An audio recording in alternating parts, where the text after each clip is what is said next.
Assalamualaikum warahmatullahi wabarakatuh. Selamat datang kembali di channel Nara Story dan tentunya masih bersama saya Mas Nara di sini. Apa kabar kalian semua? Selamat pagi. Semoga selalu baik-baik saja.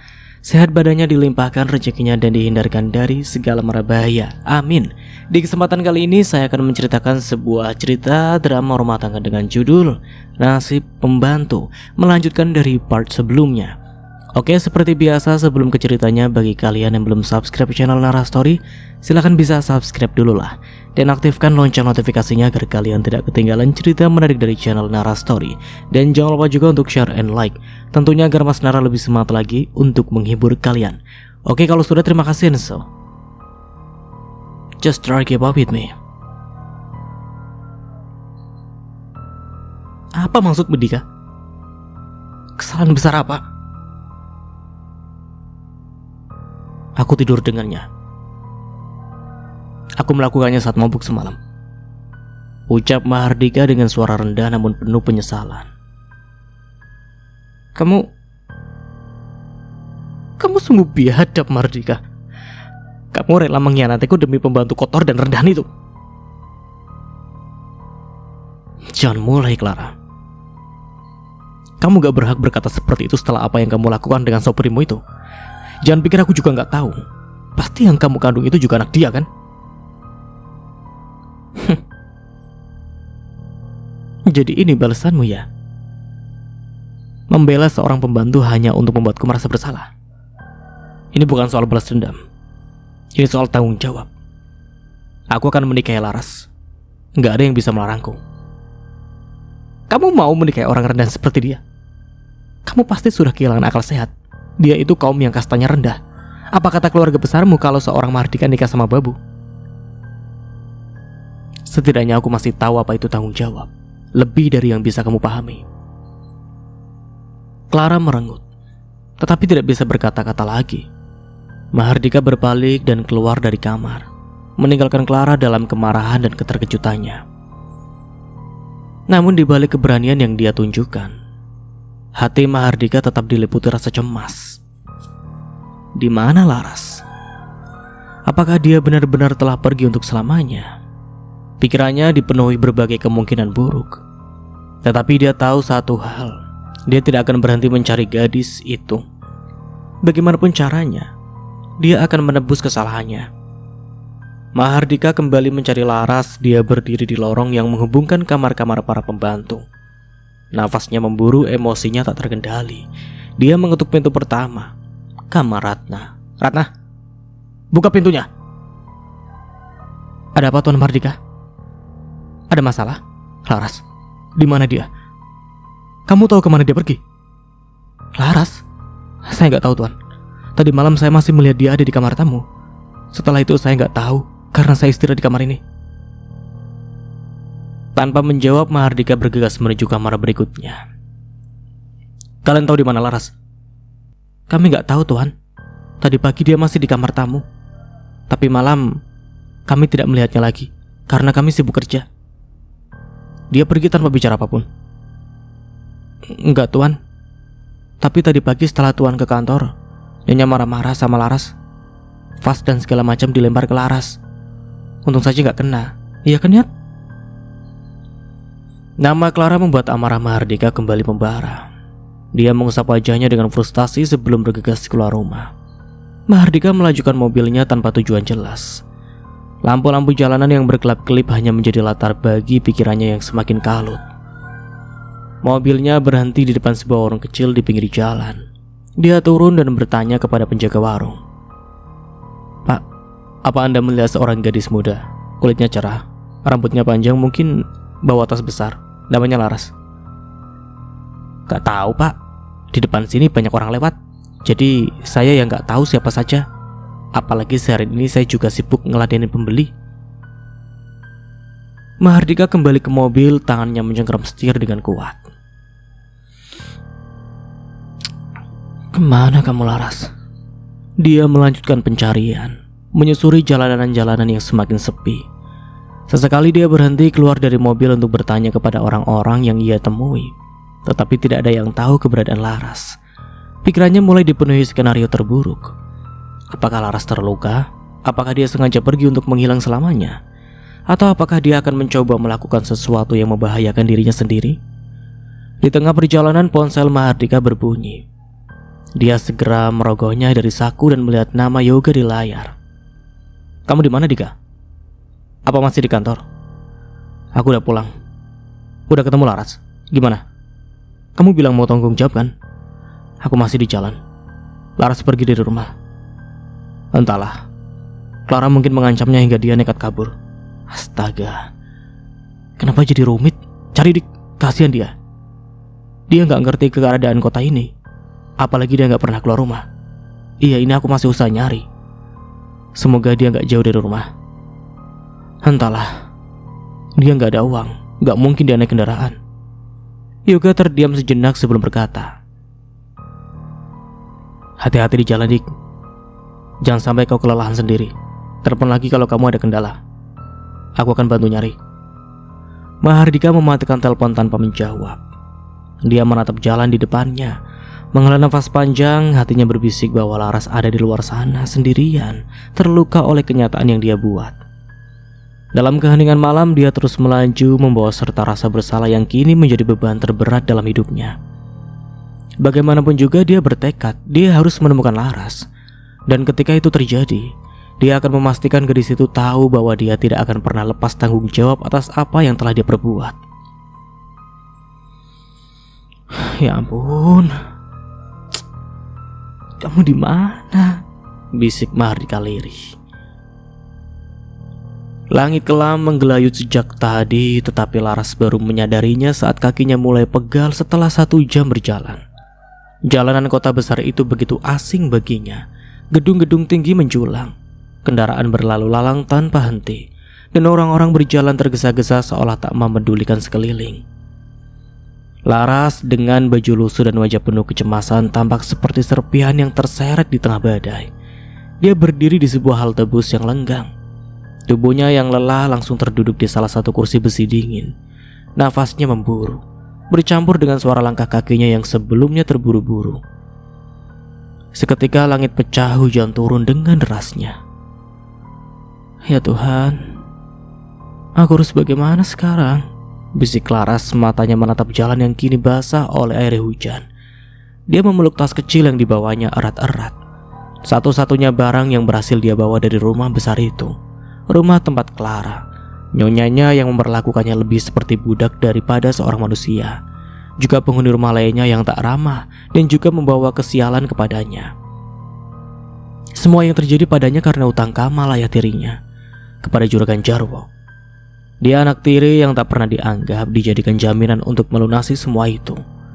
Satu-satunya jalan keluar adalah melarikan diri dari rumah mewah itu.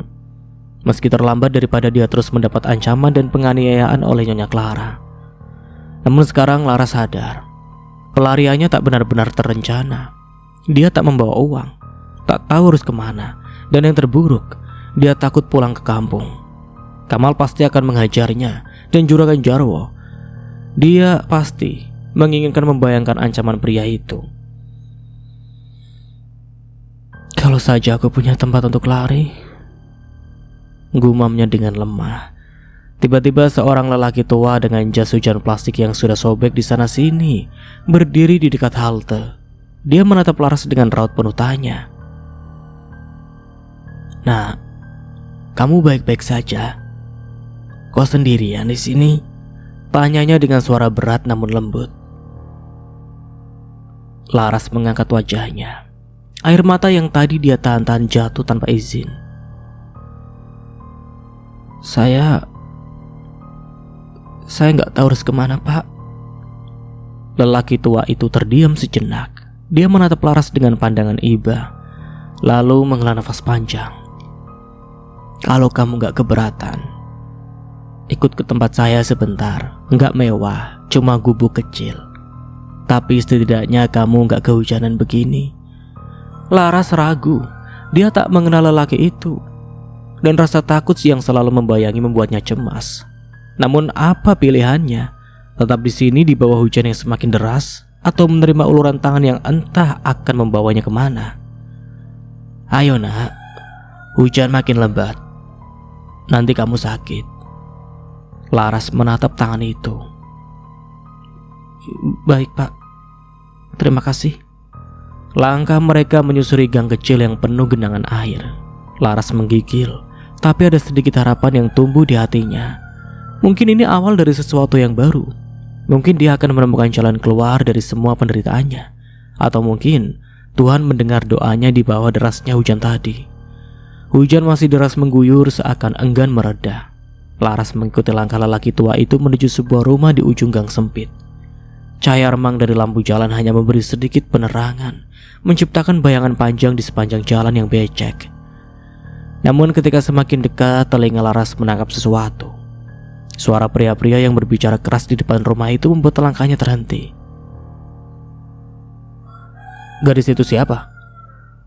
Sepertinya Pak Bondan bawa mangsa buat kita. Salah satu pria berseru dengan nada penuh keyakinan.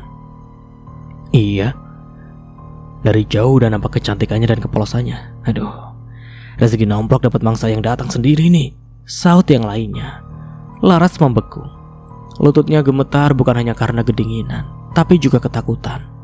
Dia menatap lelaki tua yang membimbingnya, tetapi dia tidak ingin mengambil resiko. Pak, maaf, saya nggak bisa ikut, terima kasih. Laras terburu-buru membalikan badan dan mulai berlari, meninggalkan lelaki tua itu yang hanya bisa memandangnya dengan bingung. Nak, tunggu!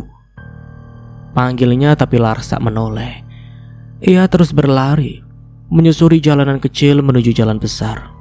Hujan semakin deras membuat pandangannya kabur. Tubuhnya menggigil, tapi rasa takut mendorongnya untuk terus melangkah. Namun malang tak dapat ditolak. Dari arah samping sebuah mobil yang melaju agak kencang menyerempet tubuhnya dan brak. Laras terpental dan jatuh ke trotoar. Tubuhnya meringkuk kesakitan sementara hujan mengguyur tanpa ampun. Pintu mobil terbuka dengan tergesa, seorang pria turun. Langkahnya cepat menghampiri tubuh Laras yang lemah.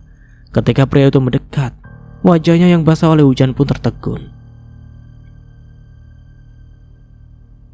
Kamu gak apa-apa? Suara berat itu penuh keterkejutan. Laras membuka matanya perlahan.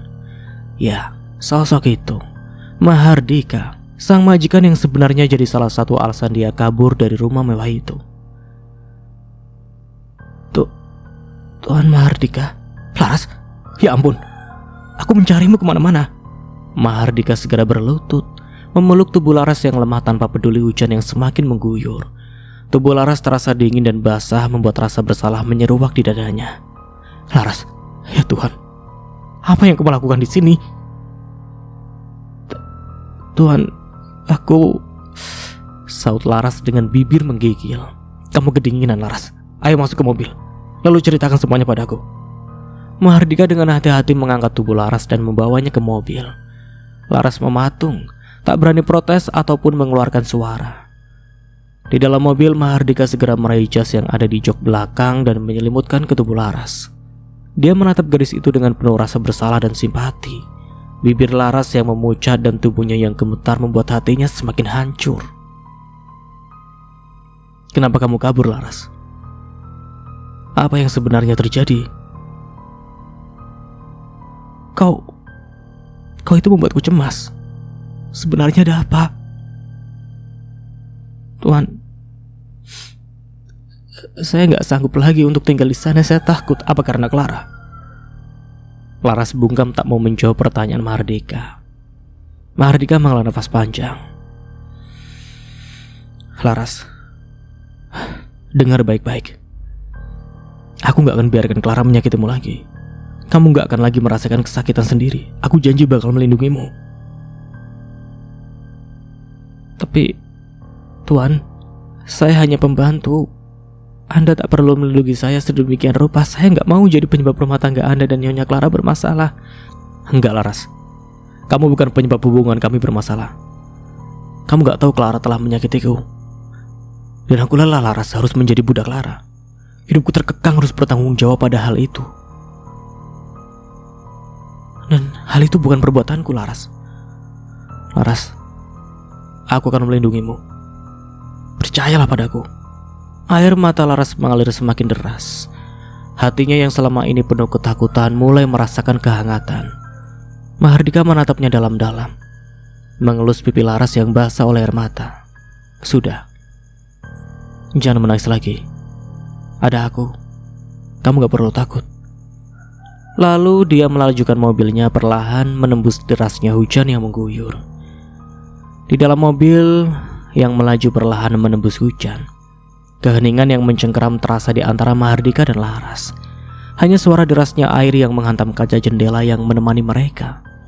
Laras menggenggam ujung jas yang menyelimuti tubuhnya dengan erat, masih berusaha menghangatkan diri. Mahardika akhirnya memecah keheningan, suaranya rendah namun tegas. Laras, aku akan bertanggung jawab. Bertanggung jawab? Maksud Tuan? Aku tahu kenapa kamu kabur. Kamu takut karena apa yang terjadi antara kita. Kamu khawatir orang-orang akan tahu. Aku mengerti, Laras. Tapi aku gak akan biarkan kamu menanggungnya sendirian. Dada Laras terasa sesak. Apa dia percaya rencana bohongku ya? Batin Laras berkata dengan mimik wajah panik. Beberapa waktu lalu dalam usahanya untuk menghindari ancaman dan penganiayaan Clara, Laras mengikuti saran Ratna untuk memanfaatkan kebohongan tentang dirinya yang sudah ternoda oleh Mahardika. Namun dia tidak pernah menyangka sang tuan akan menanggapinya seserius ini. Tuan, enggak, bukan begitu. Saya dengar Laras. Aku tahu ini sulit bagimu, tapi aku sudah memutuskan. Kita akan menikah. Mata Laras membelalak. Tubuhnya yang gemetar semakin menggigil bukan karena dingin, tapi karena rasa takut yang kembali menyeruak. Menikah, Tuan? Itu gak mungkin. Aku tahu ini mendadak. Dan aku tahu Clara gak akan setuju, tapi aku gak peduli. Aku yang salah, dan aku yang akan memperbaiki semuanya dan menanggung semua kekilafanku padamu. Tapi Tuhan, sekarang kita langsung pergi ke kampungmu. Aku akan bicara dengan keluargamu. Aku akan meminta restu ibumu dan menikahimu di sana. Kampung? Enggak. Ayah Kamal Juragan Jarwo juga gak bakal melepaskanku. Monolognya dalam hati. Tuhan, saya mohon jangan bawa saya ke kampung. Kenapa? Bukankah itu yang seharusnya aku lakukan? Aku ingin semuanya selesai dengan cara yang benar, Laras. Aku gak mau menundanya. Lebih cepat lebih baik. Air mata Laras mulai jatuh tanpa bisa dia tahan. Dia tak tahu harus berkata apa. Kebohongannya telah membawa dirinya ke jurang yang lebih dalam. Tuan, saya mohon jangan, saya gak bisa kembali ke sana. Saya gak sanggup menghadapi mereka. Menghadapi siapa? Clara? Atau keluargamu? Bukan hanya Clara, bukan juga ibu saya, tapi ayah Kamal dan Juragan Jarwo. Nama itu terucap dengan suara bergetar, seolah Laras mengingat setiap kengerian yang dia alami. Mahardika terdiam sejenak lalu menatap Laras dengan tekad yang semakin kuat. Kalau begitu, aku akan memastikan mereka gak akan mengganggumu lagi. Kamu dengar aku, Laras. Mulai sekarang, aku akan melindungimu dari siapapun yang ingin menyakitimu. Dan aku gak butuh persetujuan siapapun, termasuk Clara, untuk melakukan hal yang benar. Laras semakin terisak.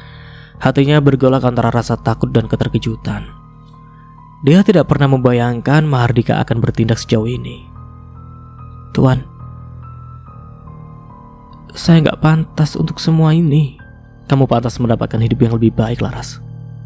Aku yang akan memastikan itu terjadi. Mobil terus melaju menembus hujan, membawa mereka menuju takdir yang tak pernah Laras duga sebelumnya. Mobil melaju pelan di bawah derasnya hujan yang mengguyur kota. Suara gemuruh petir sesekali terdengar, menambah suasana mencekam di dalam mobil. Mahardika menggenggam setir dengan erat, matanya sesekali melirik ke arah Laras yang duduk diam di sebelahnya.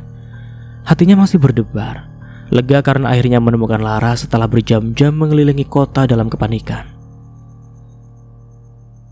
Laras, kamu baik-baik saja? Tanya Mahardika dengan suara lembut. Laras menoleh perlahan, matanya yang sembab karena menangis menatap Mahardika dengan penuh keraguan. Saya baik-baik saja, Tuan. Jawabnya pelan, suaranya hampir tenggelam oleh suara hujan.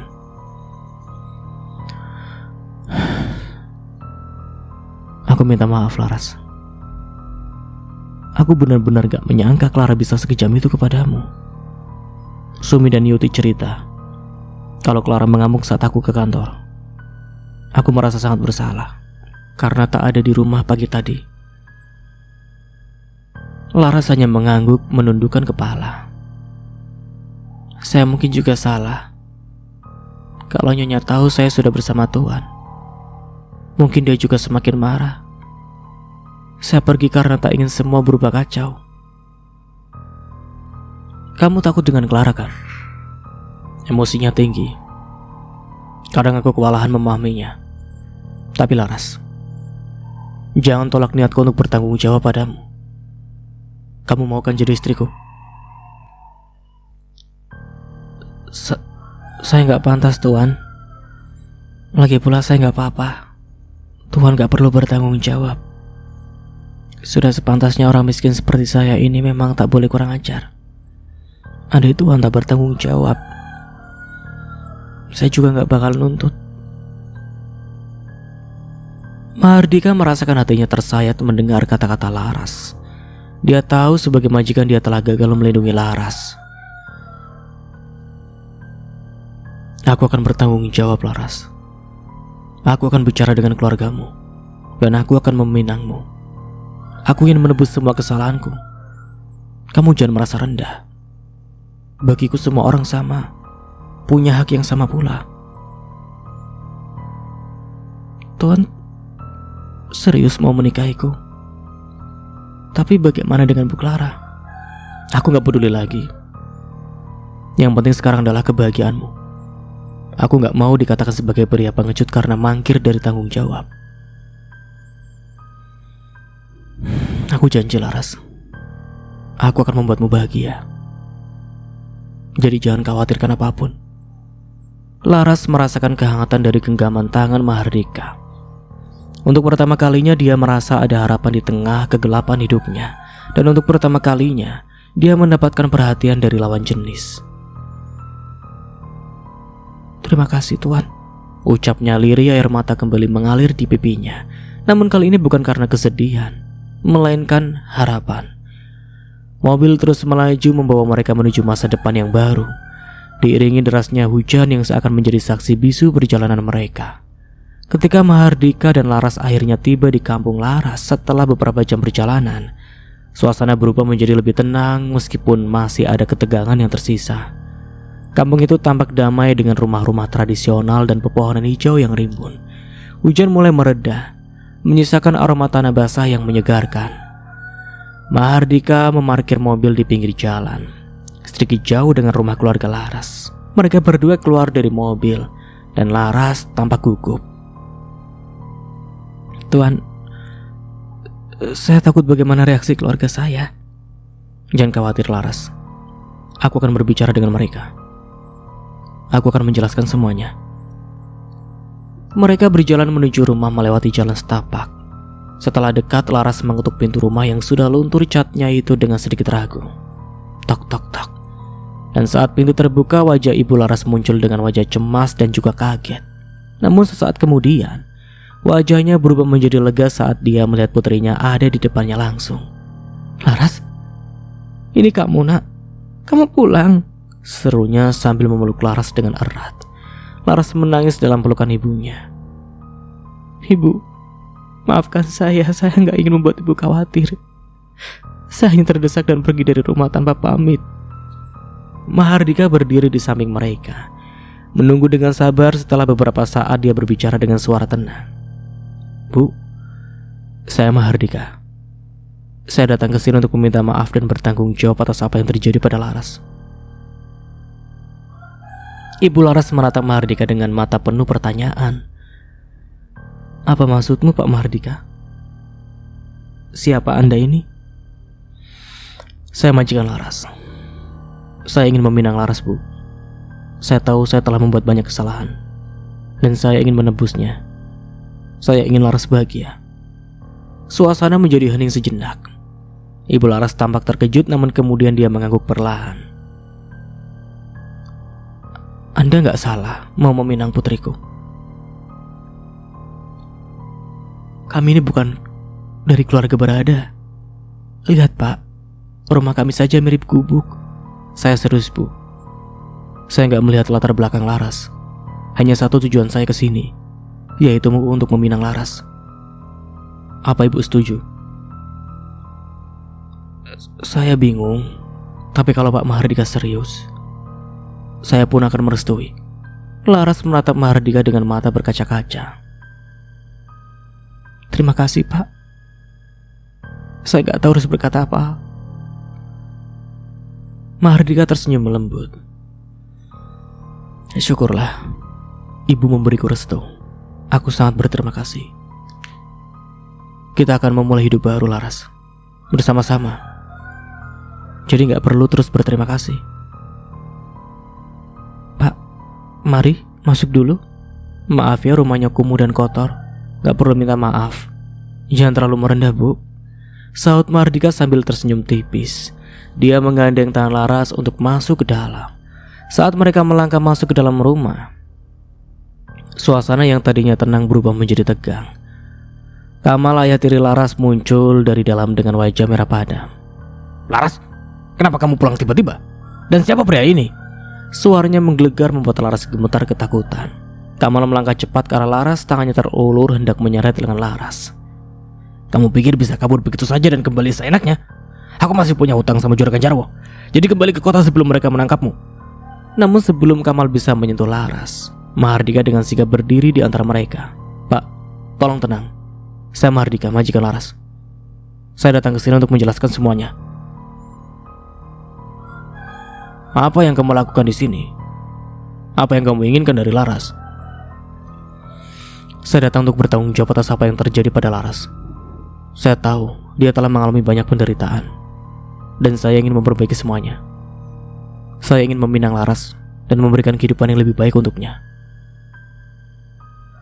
Meminang? Kamu serius? Iya Pak. Saya sudah berbicara dengan Ibu Laras, dan saya mendapatkan restunya. Saya ingin Laras bahagia, dan saya akan melakukan apapun untuk mewujudkannya. Jika itu benar, maka saya tidak punya alasan untuk menolak. Tapi ingat, jangan sakiti Laras. Saya mengerti Pak. Saya berjanji akan menjaga dan membahagiakan Laras. Laras yang sejak tadi dia merasa lega mendengar percakapan itu. Dia menatap Mahardika dengan penuh haru. Terima kasih Tuhan. Tuhan terlalu baik untuk saya. Kita akan memulai hidup baru Laras, bersama-sama. Kamal meneliti penampilan Mahardika.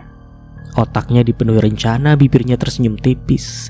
Dia melihat kesempatan untuk mengambil keuntungan dari situasi tersebut. Dia mendekati Mahardika dengan senyum yang tampak dipaksakan. Pak Mahardika, saya menghargai niat baik Anda untuk meminang Laras. Namun sebagai ayah tirinya, saya merasa perlu memastikan masa depan Laras terjamin. Saya pikir mahar yang lebih besar akan menunjukkan keseriusan Anda. Rahma, ibu Laras yang mendengar permintaan suaminya langsung marah. Kamal, apa kamu gak tahu diri? Pak Mahardika sudah datang dengan niat baik, dan kamu malah meminta lebih banyak uang. Kamu benar-benar gak tahu malu. Diam Rahma, ini urusan keluarga, dan aku hanya ingin yang terbaik untuk Laras. Lagi pula Mahardika ini orang kaya. Apa salahnya meminta lebih? Mahardika yang mendengar percakapan itu tetap tenang. Dia menatap Kamal dengan mata penuh pengertian. Pak Kamal, saya mengerti kekhawatiran Anda. Saya akan memberikan mahar yang layak untuk Laras, sesuai dengan kemampuan saya. Namun saya harap ini bukan hanya soal uang, tapi juga soal kebahagiaan Laras.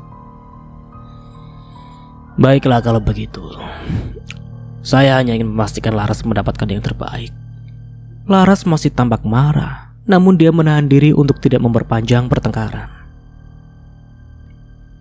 Kamal, ingatlah bahwa kebahagiaan Laras yang paling penting, jangan hanya memikirkan uang. Mahardika tersenyum lembut kepada Rahma.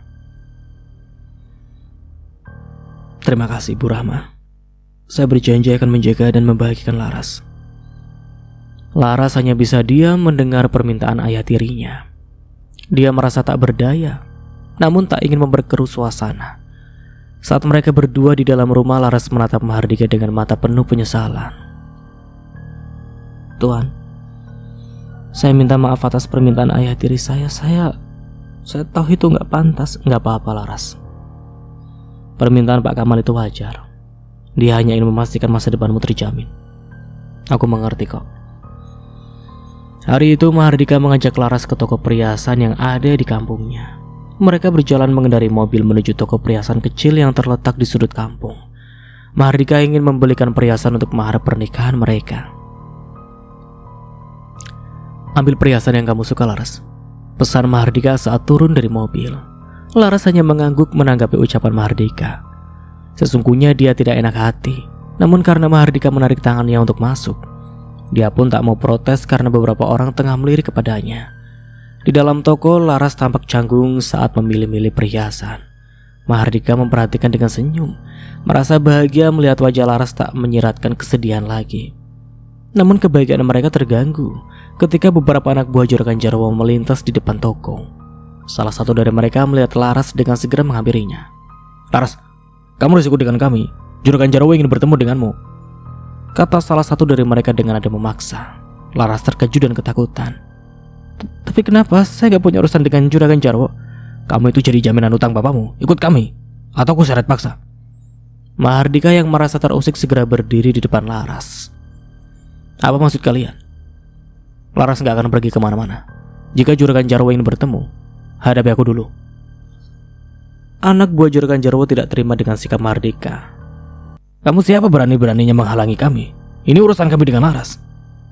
Aku Mahardika, calon suami Laras, dan aku gak akan membiarkan kalian mengganggunya. Ketegangan memuncak, dan tanpa peringatan salah satu anak buah Juragan Jarwo mencoba menyerang Mahardika. Rasakan ini, teriak salah satu anak buah Juragan Jarwo seraya melayangkan kepalan tangannya ke arah tubuh Mahardika. Namun Mahardika dengan sigap menghindar dan membalas serangan itu. Pertarungan pun tak terelakkan. Mereka saling baku hantam di dalam toko membuat suasana menjadi kacau. Dan Mahardika berhasil menendang perut lawannya, sementara yang satunya mengayunkan kaki hendak menjegal kaki Mahardika. Namun dia dengan gesit mundur ke belakang dan berbalik memukul lawannya dengan siku tangannya. Laras hanya bisa menonton dengan cemas berharap pertarungan segera berakhir. Tuan, hati-hati. Mahardika menunjukkan keberanian dan kekuatannya, berhasil mengalahkan anak buah Juragan Jarwo satu persatu. Akhirnya mereka mundur dengan wajah penuh amarah dan ancaman. Kami akan kembali. Juragan Jarwo gak akan tinggal diam, teriak salah satu dari mereka sebelum pergi. Mahardika menghela nafas panjang lalu menatap Laras dengan penuh perhatian. Kamu baik-baik saja, Laras? Terima kasih Tuhan. Saya gak tahu apa yang akan terjadi jika Anda gak ada di sini. Aku akan selalu melindungimu, Laras. Jangan khawatir. Mereka gak akan membiarkan aku, Tuhan. Saya yakin Juragan Jarwo gak terima. Kamu gak usah khawatir. Gini-gini aku dulu ikut taekwondo loh. Gak masalah mereka kembali. Oh ya, kamu lupa, kita mau nikah, Laras. Masa kamu tetap panggil aku Tuan? Lalu panggil apa tuh? Lupa lagi. Panggil aku sayang. Laras menunduk, menghindari tatapan Mahardika. Mungkin karena tuannya itu terlalu menyuruh untuk memanggil sebutan sayang hingga pipinya memerah menahan malu. Kenapa? Kamu merasa keberatan saat aku menyuruhmu memanggil sayang? Sebelum kita menikah aku ingin bertanya, apakah kamu punya kekasih? Saya gak punya, Tuan. Terus apa masalahnya? Kamu gak menyukaiku? Atau kamu gak ingin menikah denganku? Saya hanya terkejut, Tuan. Gak nyangka kalau Tuan akan seserius ini. Berhentilah memanggil Tuan. Sebentar lagi kita akan menikah. Panggil saja Mas kalau kamu gak mau manggil sayang, ucap Mahardika dengan nada tegas, namun ada kelembutan yang aneh di sana. Dan jangan anggap aku main-main, Laras. Aku tak mau dicap lelaki gak bertanggung jawab. Apa yang kulakukan sama kamu itu sudah keterlaluan dan beresiko pada masa depanmu. Jadi kamu gak perlu merasa bersalah. Aku ikhlas bertanggung jawab kok. Laras hanya mengangguk pelan. Dia tahu menentang Mahardika bukanlah pilihan. Lelaki itu telah memutuskan dan Laras harus mengikutinya. Mahardika kembali membawa Laras ke toko pakaian. Di toko kecil di pinggir pasar, Laras berdiri kikuk di antara deretan kebaya putih yang indah. Dia merasa tidak pantas berada di sana, memilih pakaian yang akan dikenakannya untuk sebuah akad nikah yang bahkan tak ada dalam bayangannya.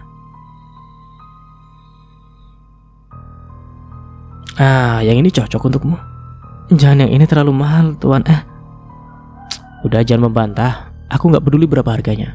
Aku hanya ingin kamu terlihat sempurna. Tapi Laras mencoba protes.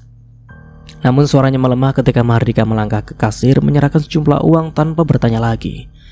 Di sudut ruangan, Laras meremas jemarinya, perasaan bersalah menyelimutinya. Dia tidak tahu bagaimana harus menghadapi lelaki ini yang tanpa ragu berkorban untuk kebohongan yang dia ciptakan. Ini mahar untukmu. Aku gak tahu apa yang kamu inginkan, jadi aku memilih yang paling sederhana. Saya gak bisa menerimanya, ini terlalu berlebihan. Ini bukan negosiasi, Laras. Ambillah. Ini terbilang sederhana buatku, jadi kamu gak perlu takut uangku habis. Bahkan kalau aku beli pasar ini, saat kamu meminta, akan aku sanggupi. Laras menggigit bibirnya. Dia menepuk pipinya pelan, berharap itu hanyalah mimpi. Namun dia merasakan bahwa itu nyata. Pria yang terlihat dingin saat dia baru datang itu ternyata bisa romantis dan terkesan pintar merayu. Setelah memberi barang-barang keperluan akad nikah dan juga kebutuhan pokok, mereka pun pulang. Dalam perjalanan kembali ke rumah Laras, suasana di antara mereka terasa canggung. Laras hanya menatap jalanan yang berdebu sementara Mahardika duduk diam di sebelahnya.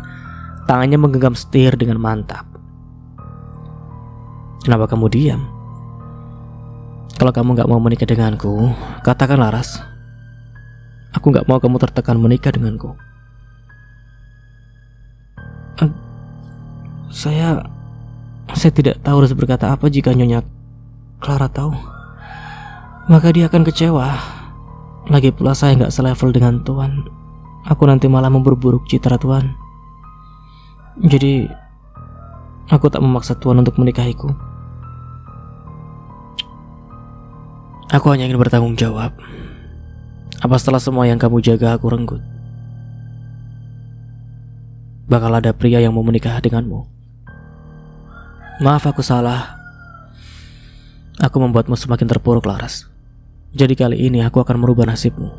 Tetap di sisiku, dan Clara gak akan bisa mengusikmu karena posisi kalian setara. Tapi itu aku katakan, Laras. Mahardika menghentikan mobilnya. Dia duduk menyerong menatap wajah polos Laras yang tanpa terpoles make up. Cantik dan juga mempesona, hingga tak sadar tangan Mahardika mengelus pipi Laras. Apa bisa kita menikah tanpa cinta? Tanya Laras. Enggak, maksudku cinta akan datang seiring waktu. Kamu masih ragu? Laras menggigit bibirnya, hatinya bergemuruh. Dia ingin berkata namun ketakutan kepada Clara, pada ancaman yang terus menghantui hidupnya yang membuatnya bungkam. Beberapa saat mereka tiba di rumah Laras, suasana tiba-tiba berubah tegang. Di depan rumah berdiri seorang pria tambun dengan wajah keras dan mata tajam. Iya, dia Juragan Jarwo. Laras, akhirnya kau kembali. Jangan pikir bisa lari dari hutang ayahmu. Laras melangkah mundur, tubuhnya gemetar. Mahardika dengan cepat berdiri di depannya, melindunginya dari pandangan tajam Juragan Jarwo. Siapa Anda? Tanya Mahardika, suaranya dingin dan tegas. Aku Juragan Jarwo. Ayah gadis ini berutang besar kepada aku. Sebagai jaminan, dia menyerahkan anaknya. Tapi sekarang dia melarikan diri. Tidak akan kubiarkan itu terjadi. Berapa besar utangnya? 5 juta dengan bunga, sekarang jadi 30 juta. Itu tidak masuk akal. Utang ayah itu atas ulahnya sendiri. Kami anak dan istrinya gak perlu dan gak pernah menikmati uang itu. Kenapa semua malah aku yang menanggung? Laras berseru, namun Juragan Jarwo hanya tertawa. Mahardika menatapnya tajam. Aku akan melunasi hutangnya. Berikan kwitansi dan jangan ganggu Laras lagi. Dari balik tembok lusuh, Kamal menguping. Senyumannya mengembang saat mendengar calon menantunya. Sementara Juragan Jarwo mendengus. Bagus kalau kamu bisa bayar, tapi ingat, kalau enggak, aku akan mengambil apa yang jadi hakku. Aku bisa membawa Laras ke pojok kota. Pasti banyak yang antri. Secara dia masih ting-ting. Mahardika mengeratkan rahang geram atas ucapan pria tambun itu. Dia langsung mengeluarkan dompetnya menyerahkan uang tunai dengan ekspresi dingin. Ambil ini. Dan pergi sekarang juga. Nah, kalau gini kan enak. Mimpi apa Kamal dapat menantu kaya raya? Seru Juragan Jarwo sambil terkekeh kecil. Setelah Juragan Jarwo pergi, Laras duduk di sudut rumahnya. Wajahnya tertunduk. Mahardika berdiri di dekat pintu, memandangnya dengan ekspresi sulit ditebak. Laras, ada sesuatu yang kau sembunyikan dariku, bukan? Saya hanya takut, Tuan. Semua ini terlalu sulit. Katakan padaku apa yang sebenarnya terjadi. Aku gak akan membiarkan siapapun menyakitimu. Laras terisak, lalu mulai bercerita tentang ancaman Clara, tentang kebohongan yang dia ciptakan untuk menyelamatkan dirinya sendiri dengan menaruh ponsel di kamar Clara. Namun dia tidak menceritakan hal mengenai rencananya saat Mahardika tengah tak sadar karena mabuk berat. Mahardika mendengarkan dengan seksama, wajahnya perlahan berubah dari terkejut menjadi marah. Clara melakukan itu padamu. Dia akan membayar untuk ini. Tapi saya juga salah. Saya membohongimu, Tuan. Mahardika menghela nafas panjang, lalu menggenggam tangan Laras dengan lembut. Kamu salah karena takut, bukan karena jahat, aku mengerti. Mulai sekarang kamu gak perlu takut lagi. Laras menatapnya. Hatinya bergetar oleh ketulusan yang terpancar dari lelaki itu. Untuk pertama kalinya dia merasa ada seseorang yang benar-benar peduli kepadanya. Dan meski jalan ke depan masih penuh dengan bayangan Clara dan kebohongan yang telah dia simpan dengan rapat, Laras tahu dia tidak akan lagi sendirian. Pagi itu, langit masih kelabu ketika Clara melangkah ke dapur dengan wajah penuh amarah. Nafasnya terengah-engah seolah baru saja selesai maraton. Dia langsung mencari sosok Laras. Semalam saat Mahardika ke kamarnya dia memang lemas. Hamil muda membuat dia sering mual. Apalagi umurnya juga tidak lagi muda. Ratna? Seru Clara, suaranya menggema di seluruh sudut rumah besar itu. Kepala pembantu yang setengah baya itu segera muncul dari arah pantry mengenakan apronnya. Ada apa, Nyonya? Mana Laras? Dia di mana? Saya belum melihat dia sejak tadi pagi, Nyonya. Kamu gak tahu dia kemana? Kamu gak tahu dia pergi? Mana tanggung jawabmu, Ratna? Ratna mengangguk pelan, tapi sebelum dia sempat menjawab, dua pembantu lainnya, Sumi dan Niati, muncul dari pintu belakang sambil membawa belanjaan. Wajah keduanya memerah ketika melihat Clara yang berdiri dengan tangan bersilang di depan dada. Kalian! Kalian lihat Laras? Enggak, Bu. Bukannya semalam Tuan Mahardika juga mencari Laras. Setelah itu kudengar Tuan juga pergi dari rumah. Apa maksudmu? Yati melirik Sumi yang tampak enggan bicara. Namun dorongan ingin tahu Clara lebih kuat dari rasa segan keduanya. Kami dengar Tuan Mahardika bertanya-tanya ke beberapa orang, termasuk saya dan Sumi. Katanya dia nggak ada di kamarnya. Mungkin Tuan nyusul Laras. Jadi kalian pikir suami saya pergi bersama Laras? Bukan begitu, Nyonya. Mungkin Laras hanya pergi sendiri. Mungkin dia kabur. Anda tahu dia sering berbuat kesalahan dan takut Anda hukum. Tapi kalau soal Tuan, saya nggak tahu kemana. Kami hanya menebak saja. Tapi siapa tahu, Nyonya, Laras itu cantik dan Tuan Mahardika, ya dia kan pria, Nyonya. Susah kalau ada godaan di depan mata. Cukup. Aku tahu kalian sedang mencoba memanaskan suasana, tapi aku gak sebodoh itu untuk percaya pada gosip murahan kalian. Mana mungkin suamiku mau sama babu dekil dan miskin kayak gitu. Namun pikiran Clara terus bergejolak. Clara memutar otaknya.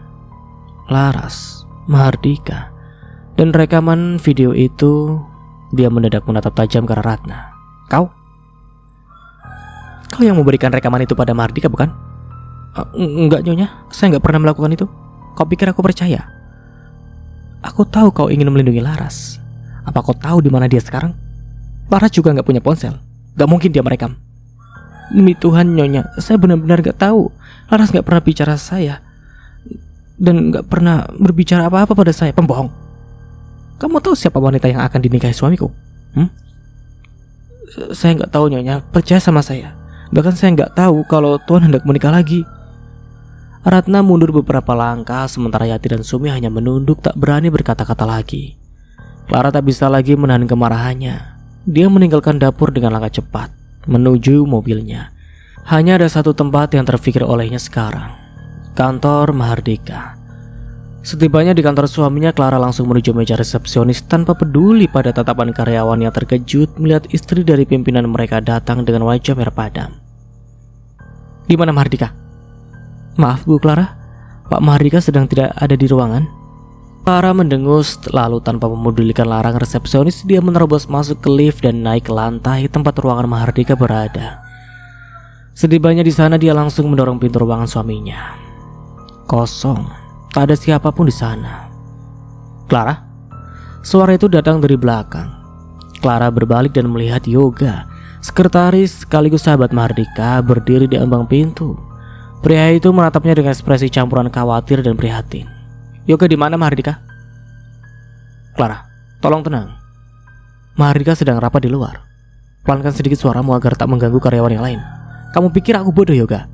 Semua orang bersekongkol membohongiku. Kamu tahu sesuatu kan? Beritahu aku di mana dia. Clara, aku bersumpah aku gak tahu apa yang kamu pikirkan. Tapi aku yakin Mahardika gak akan melakukan hal-hal yang buruk. Laras juga. Jangan sebut nama itu. Kamu pasti sering mendengar cerita suamiku kan? Katakan padaku, apa Laras yang dimaksud Mahardika? Apa babu murahan itu calon istrinya? Clara, dengar. Aku tahu kamu marah, tapi ini bukan tempat untuk membuat keributan. Ayo kita bicara di tempat lain. Gak enak didengar para karyawan. Namun Clara sudah tidak bisa lagi berpikir jernih. Dia mengibaskan tangan Yoga dan berjalan keluar, meninggalkan ruangan itu dengan langkah tergesa-gesa. Sementara semua karyawan hanya bisa melihat dengan ekspresi bingung. Di dalam lift, Clara merasa lututnya lemas, wajah Laras yang polos, wajah Mahardika yang selalu penuh rahasia, semua berkelebat dalam pikirannya. Air mata menggenang di matanya, tetapi dia menahannya. Tidak, dia tidak akan menangis. Dia akan menemukan jawaban apapun yang terjadi. Begini caramu membalas dendam Mahardika? Iya, aku salah karena selingkuh, bahkan kini tengah hamil. Tapi asal kamu tahu, aku melakukannya karena kesepian. Dan kamu gak tahu Mahardika, aku mencintaimu. Tapi kenapa kamu tega menyakitiku juga? Isak Clara dengan lirih. Ini Clara juga kocak banget jadi orang. Jadi pengen jitak. Sementara di kampung Laras, angin sore desa mengirimkan harum tanah basah yang bercampur dengan wangi bunga melati dari halaman kecil di depan rumah. Rumah sederhana itu berdiri dengan dilindungi kayu yang mulai pudar, tapi masih kokoh menjaga dari terik panas matahari serta turunnya hujan. Mahardika berdiri tegap mengenakan kemeja putih dengan lengan yang ia gulung hingga siku. Wajahnya yang biasanya dingin kini sedikit melunak saat pandangannya jatuh pada Laras yang berdiri kikuk di sebelahnya. Laras menggeser tubuhnya, menyembunyikan senyumannya yang malu-malu. Hatinya masih sulit percaya bahwa pria itu benar-benar serius mau bertanggung jawab. Rahma muncul dari pintu dengan langkah ringan membawa nampan berisi teh hangat. Silakan diminum Pak Mahardika.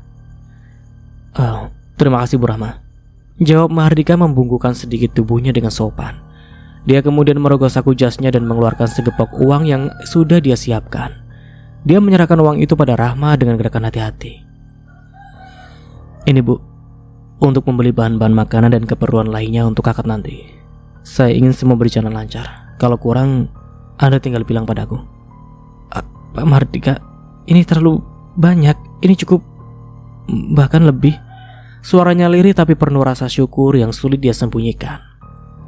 Sebelum Mahardika sempat menjawab, sebuah suara berat memotong percakapan mereka. Uang. Kamal, ayah tiri Laras, muncul dari balik pintu dengan langkah yang tergesa. Mata pria parubaya itu berbinar saat melihat lembaran uang di tangan istrinya. Tanpa basa-basi dia menyambar uang itu dari tangan Rahma, seolah itu sudah menjadi haknya. Mas Kamal, Rahma berseru, wajahnya memerah menahan malu. Dia tak melotot tajam pada suaminya, tapi tak berani berbicara lebih lanjut. Mahardika menatap pemandangan itu dengan dingin.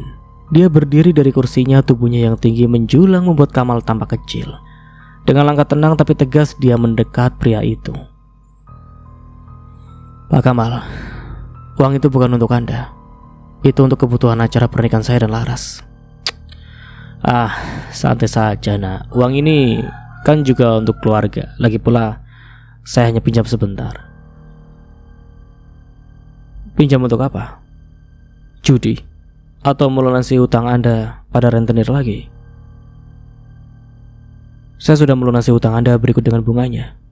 Jangan pernah lagi mengganggu Laras. Ingat kata-kataku, Pak. Iya, saya akan ingat. Sudah cukup Anda memanfaatkan Laras. Kamal terdiam.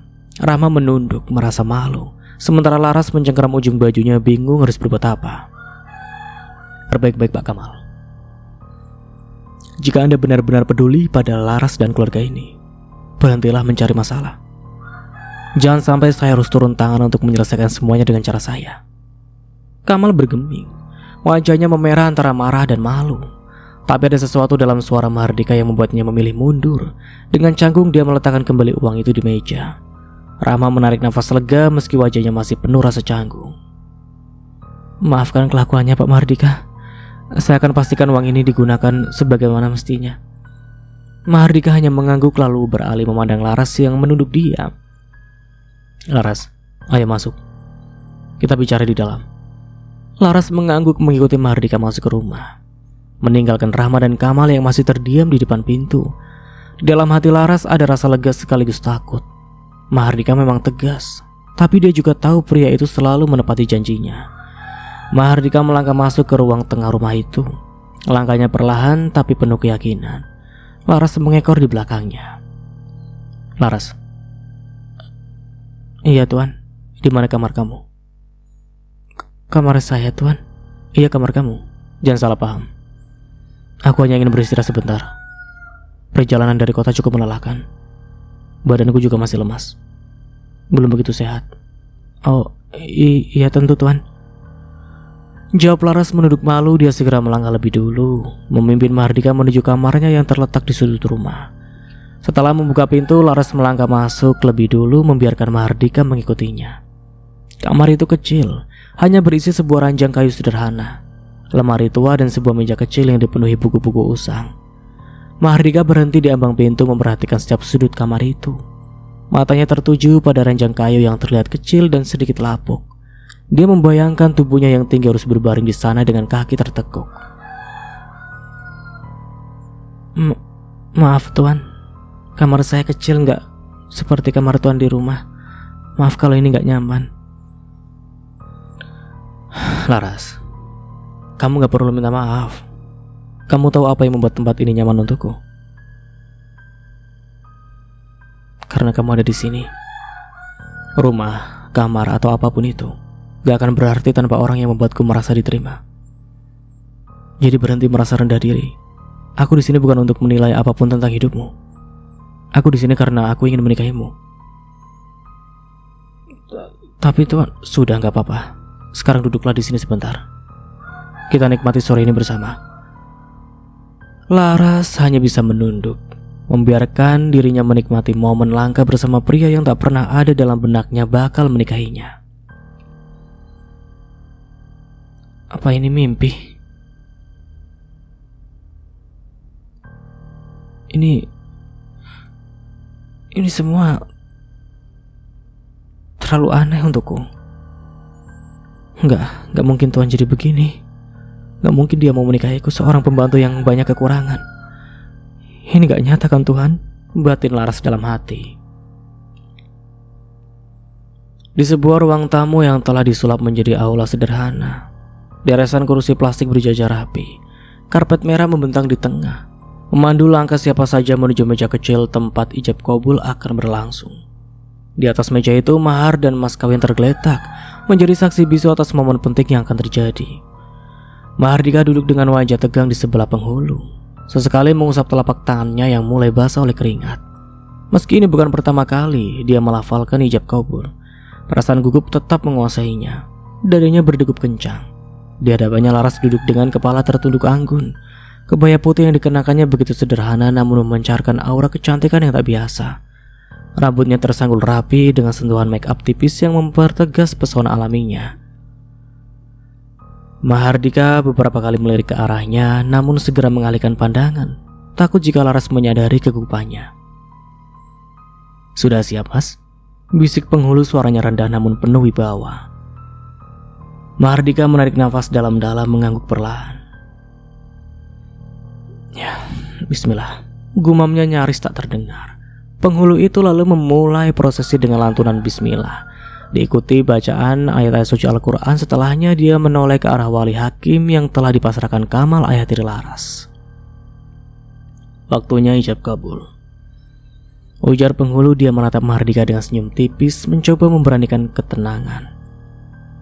Mahardika menghela nafas tinggi. Kini tangannya mengeratkan genggaman tangan dengan wali hakim. Ruangan mendadak hening, hanya suara nafas tertahan terdengar. "Mahardika bin Surya Atmaja, saya nikahkan engkau dengan Laras binti Ahmad Gaddafi dengan mas kawin berupa emas 10 gram, dibayar tunai," ujar wali hakim, suaranya lantang dengan penuh kepercayaan diri. Mahardika menggigit bibirnya sesaat sebelum menjawab. "Saya terima nikahnya Laras binti Ahmad Gaddafi dengan mas kawin tersebut tunai." Suara Mahardika agak bergetar namun kalimat itu keluar lancar dan sah. "Sah," jawab para saksi serempak. Saat itu Mahardika merasa seolah beban besar telah terangkat dari pundaknya. Dia melirik Laras yang kini berani menatapnya.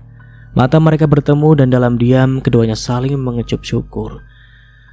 Mengucap syukur maksudnya. Aduh, mulai hilang konsentrasi.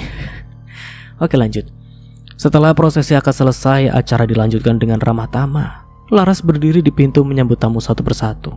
Meski ruang tamu sederhana itu dipenuhi suara riuh para undangan, Laras tetap anggun tersenyum tulus pada setiap orang yang datang.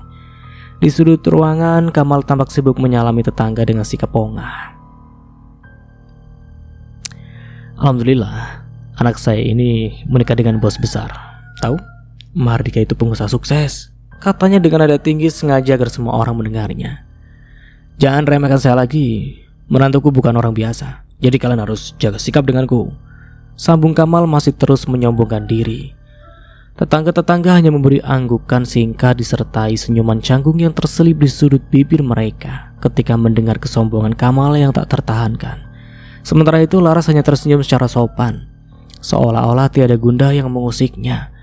Dengan langkah anggun dia bergerak di antara kerumunan, menyalami setiap tamu dengan kelembutan yang dipaksakan, mencoba mengabaikan hawa negatif yang mulai menguar di udara. Dari teras rumah yang dipenuhi suara riuh tamu, seorang pria berdiri dengan sikap yang mencolok. Yudi, lelaki berusia pertengahan 30-an dengan tubuh jangkung dan wajah yang sedikit kusut, tampak sibuk menelpon seseorang. Dia mengenakan kemeja polkadot agak kusut di bawah, memakai jin lusuh, memberi kesan dia terburu-buru datang. "Iya, ini aku. Acara nikahnya sudah selesai. Tenang saja, semua sudah berjalan sesuai rencana. Bos Mahardika itu memang hebat.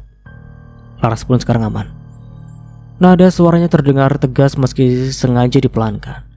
Wajahnya serius, tatapannya tajam soal percakapan itu dan membawa beban berat yang hanya ia dan lawan bicaranya yang tahu.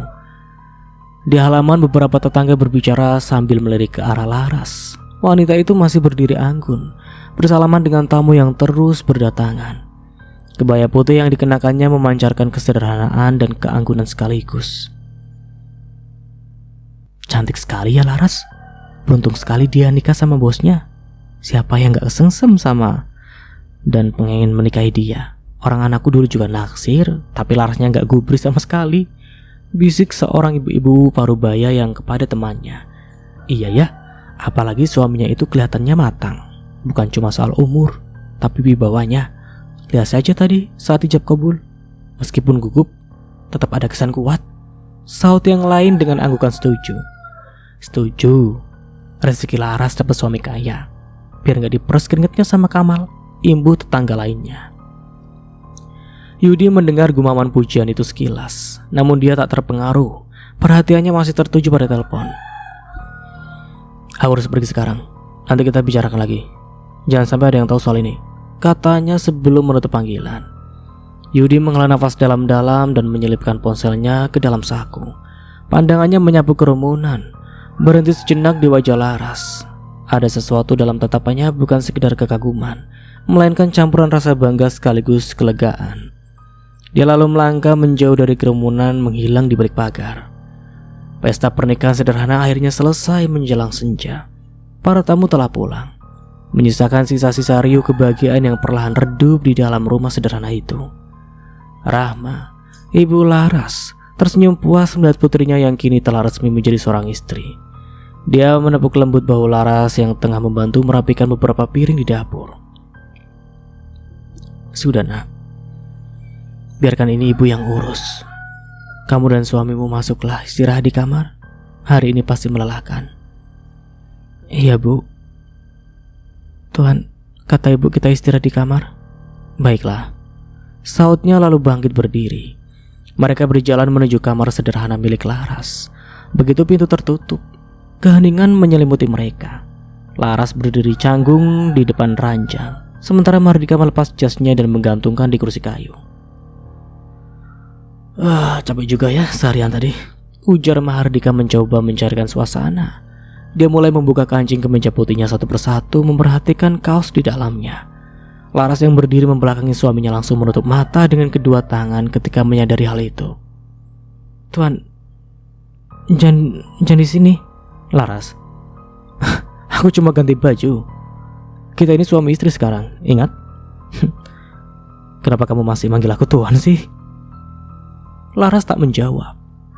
Wajahnya semakin merah, dia berbalik untuk menjauh, tapi Mahardika sengaja berdiri tepat di hadapannya, hanya berjarak beberapa langkah. Tuan, Laras, aku ini bukan hantu kok kamu takut begini sih? Ujarnya dengan nada menggoda. Dia melipat kemeja yang sudah dilepasnya dan meletakkannya di meja kecil di samping tempat tidur. Sudah, aku selesai. Kamu boleh buka mata kok. Laras, tenang saja, aku ini suamimu, bukan orang asing. Kita punya banyak waktu untuk saling mengenal lebih dalam. Kalau kamu belum siap, aku juga gak akan memaksa kok. Mendengar itu, Laras memberanikan diri, mengangkat wajahnya menatap Mahardika. Ada sesuatu dalam sorot mata lelaki itu, kehangatan yang membuatnya merasa tenang. Laras tersenyum kecil dan Mahardika balas tersenyum. Terima kasih Tuan. Sudah ku bilang jangan panggil Tuan. Panggil apa tuh? Ya romantis sajalah. Ia mengingat Clara tak pernah memanggilkan aku dengan panggilan bagus. Gimana kalau Hani? Hani? Kenapa? Terkesan lebay kah? Atau kamu gak suka? Aku gak tahu Tuhan. Terserah Anda lah. Kamu jangan terlalu formal Laras. Kita udah nikah. Biasakan mulai sekarang bersikap wajar. Jangan. Kan aku salah ngomongnya. Jangan anggap aku tuanmu lagi ya. Iya. Tunggu. Ada sesuatu di pipimu? Mahardika maju selangkah tepat di depan Laras.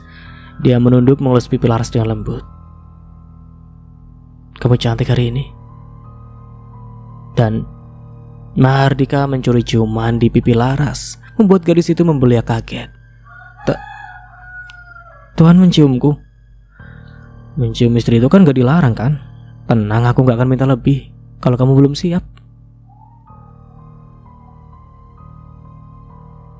Malam sudah menjelang. Di kamar sempit yang sederhana, sebuah ranjang kayu dengan spray putih terhampar api. Lampu temaram menggantung di langit-langit, memantulkan bayangan lembut di dinding yang kusam. Laras duduk di pinggir ranjang. Jemarinya sibuk merapikan kain kebaya yang dia kenakan. Meski tak ada lagi lipatan yang perlu dirapikan, pipinya yang bulat merona merah, entah karena riasan atau rasa canggung yang mendera.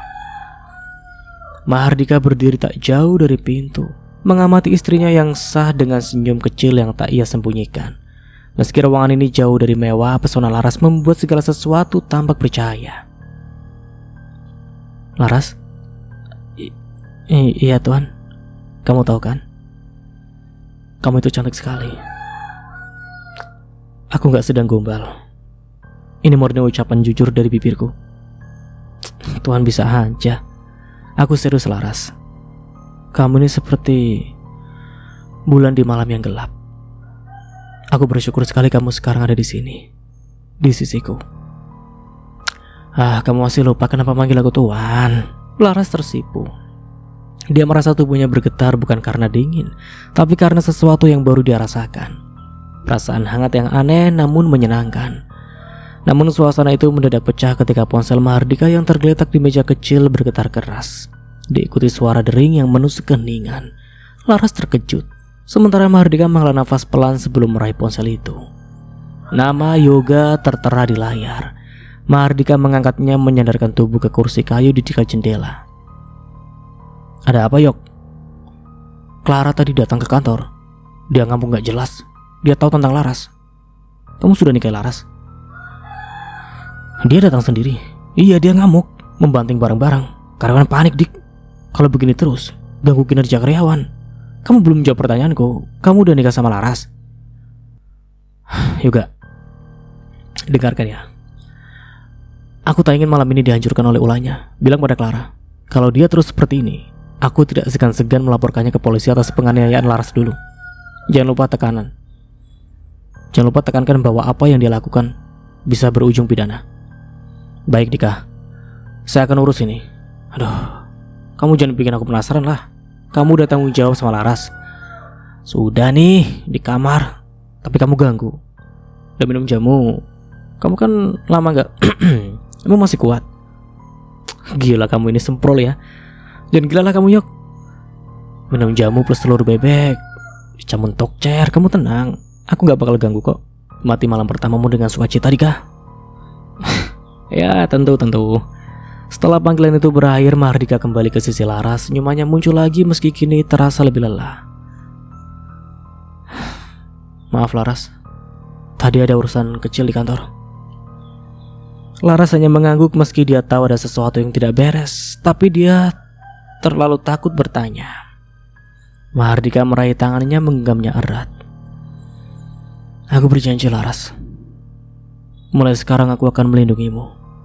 Gak akan ada yang menyakitimu lagi. Kamu percaya padaku kan?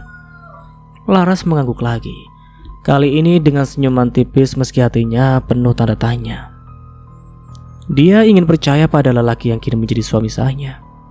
Hening menyelimuti kamar sempit itu setelah Mahardika kembali duduk di sisi Laras. Wajahnya terlihat tenang meskipun pikirannya masih sibuk memikirkan langkah yang harus diambil untuk meredam Clara. Namun di tengah keheningan itu Laras memberanikan diri membuka suara. Tuan, ada apa Laras?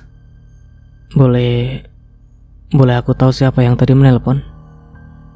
Oh, itu Yoga sekretarisku.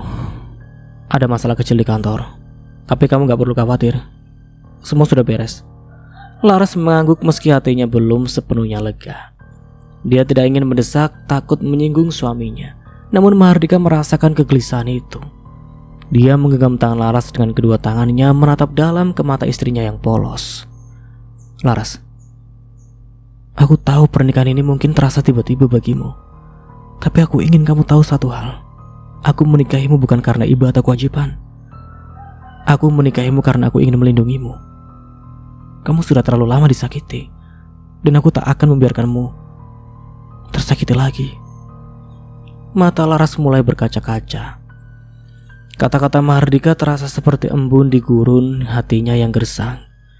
Dia ingin percaya meskipun hatinya masih dihantui oleh bayangan Clara, istri pertama Mahardika yang pernah memperlakukannya seperti barang tak berharga. Tuan, aku takut kalau Nyonya Clara tahu soal kita, apa yang akan dia lakukan? Mahardika mengusap kepala Laras seperti seseorang pelindung yang menenangkan anak burung kecil. Jangan takut, aku akan melindungimu. Clara gak punya hak lagi untuk menyakitimu. Dia mungkin pernah jadi istriku pertama, tapi hatiku jelas gak bisa menyayanginya. Sekarang kamu yang menjadi istriku, Laras. Kamu sepenuhnya menjadi hak milikku. Namun di sudut hatinya, Mahardika tahu ini bukan pertempuran yang mudah. Clara adalah wanita yang keras kepala dan penuh dendam. Pernikahan ini mungkin menjadi awal dari konflik yang akan lebih besar. Di tempat lain, di sebuah gedung perkantoran megah di pusat kota, Clara berdiri di tengah ruangan. Rambutnya berantakan, wajahnya memerah karena amarah. Dia baru saja membanting vas bunga ke lantai. Pecahannya berserakan di mana-mana. "Mana Mardika?" bentaknya pada yang berdiri dengan wajah tegang. Berani-beraninya dia menikahi perempuan rendahan itu. Dia pikir aku akan diam saja. Dan sampai di sini dulu ceritanya. Nantikan kelanjutan ceritanya di part berikutnya. Dari saya mohon maaf bila ada salah kata atau dalam penyampaian cerita. Akhir kata, wassalamualaikum warahmatullahi wabarakatuh. Sampai jumpa di video selanjutnya and see you. Ciao.